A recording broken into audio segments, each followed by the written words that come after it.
David Hallyday, sa mise au point après son interview très commentée.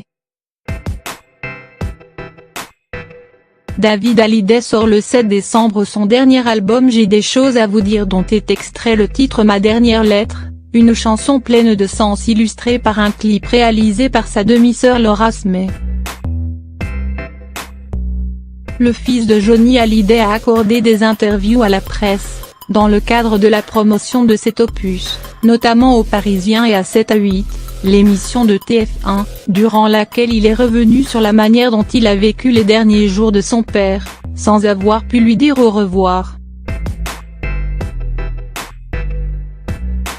Le chanteur est donc au cœur de l'actualité, puisqu'il est toujours impliqué dans la bataille judiciaire autour du testament de son papa, cette guerre qui déchire la famille et dont les prochains volets se dérouleront le 27 novembre, lorsque le tribunal examinera la demande de Laura Smay et David Hallyday de geler 75 des royalties de leur père, ainsi qu'au printemps prochain, l'audience du procès.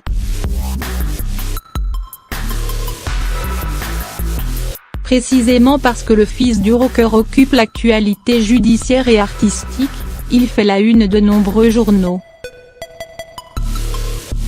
Le chanteur en a épinglé l'un d'entre eux, dont l'article reprenait simplement les différents verbatims qu'il a tenus durant ses derniers entretiens, notamment à 7 à 8.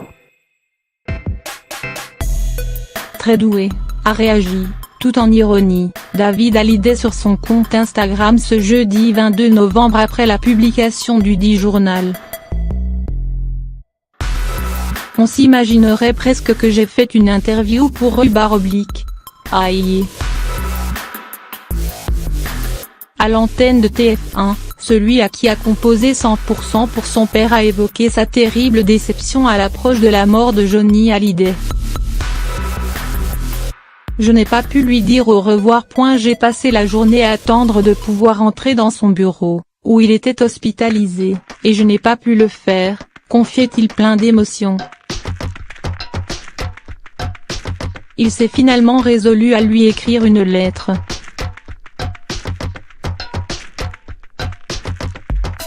Je l'ai laissé à la personne de service et je suis parti.